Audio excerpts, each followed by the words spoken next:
Welcome student. देखिए अब मैं आपको ये टॉपिक समझा दे रहा हूँ, power voltage rating of electrical appliances. ठीक है, इलेक्ट्रिकल एप्लियंसेस जो भी हैं, जो कि इलेक्ट्रिकल एप्लियंसेस कहने का मतलब जो हम लोग इंस्ट्रूमेंट्स यूज करते हैं बिजली पर जो चलती है, जैसे कि ये tubelight, electric bulb, radio, fan, TV, fridge, iron heater, immersion rod, washing machine, इन सब को हम लोग कहते हैं इलेक्ट्रिकल एप्लियंसेस। ठीक है, इसकी पावर वोल्टेज रेटिंग के बारे में बताएंगे कि पावर वोल्टेज रेटिंग क्या है। ठीक है, जैसे मान लो एक बल्ब हमने मार्केट से परचेस करके लाए और उसके ऊपर लिखा हुआ है 100 वाट 220 वोल्ट। ठीक है, तो 100 वाट 220 वोल्ट कहने का क्या मतलब है? इसका मतलब ये है कि बल्ब में जो पावर कंज्यूम हुआ वो है 100 वाट का, और उसमें जो वोल्टेज अप्लाई होंगे वो 220 वोल्ट। घर में जनरली 220 वोल्ट ही अप्लाई होते हैं। ठीक है, घर में जो भी इंस्ट्रूमेंट्स चलते हैं वो 220 वोल्ट पर ही चलते हैं। ठीक है, और हमने मार्केट से 100 वाट का बल्ब ले आए तो ये 220 वोल्ट पर ये ऑपरेट होगा। ठीक है, मतलब 220 वोल्ट पर 100 वाट के पावर को कंज्यूम करेगा। ओके, तो यही बात है। जैसे मान लीजिए power rating of 100 watt on the bulb, इसका कहने का मतलब क्या है कि 100 जूल पर सेकेंड इलेक्ट्रिकल एनर्जी कंज्यूम्ड हो रहा है उस बल्ब में। ठीक है, एक सेकेंड में 100 जूल इलेक्ट्रिकल एनर्जी वो बल्ब कंज्यूम कर रहा है, तो हम लोग कह रहे हैं कि 100 वाट पावर है।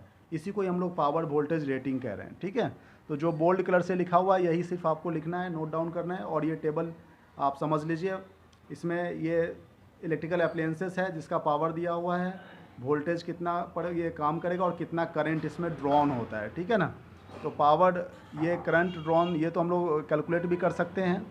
ठीक है, कैसे कैलकुलेट कर सकते हैं ये करंट?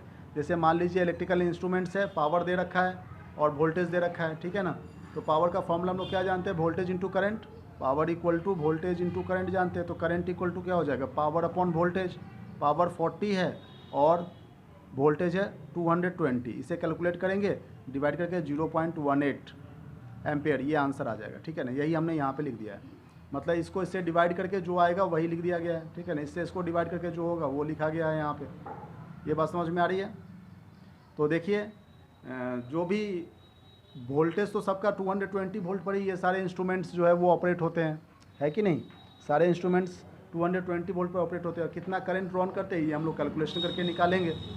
अच्छा, कौन सा इंस्ट्रूमेंट कितने पावर का होता है ये हम लोग देख लेते हैं। जैसे ट्यूबलाइट है वो 40 वाट का होता है, बल्ब 60 वाट का होता है, 60 वाट, रेडियो 80 वाट का होता है, फ़ैन 100 वाट का चलता है। फ़ैन में ज़्यादा करंट कंज्यूम होता है। ठीक है ना, क्योंकि इसकी पावर ज़्यादा है।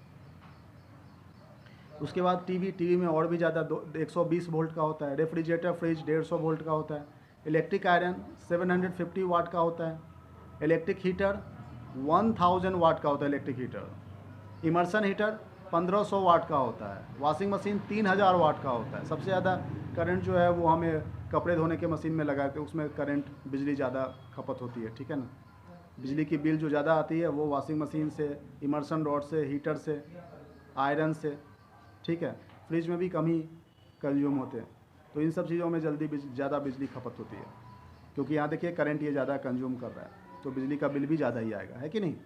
तो अब देखो ये इंस्ट्रूमेंट्स कुछ दे दिए गए हैं और इसमें बता दिए गए हैं कि क्या है। इसको हम लोग अभी देख लेते हैं। जैसे कि मान लीजिए बल्ब के बारे में कह रहा है, तो ये बल्ब है, डिफरेंट इलेक्ट्रिकल एप्लियंसेस है, इसकी रेटिंग वगैरह सब कुछ दे दिए गए हैं। ठीक है ना, तो ये बल्ब है,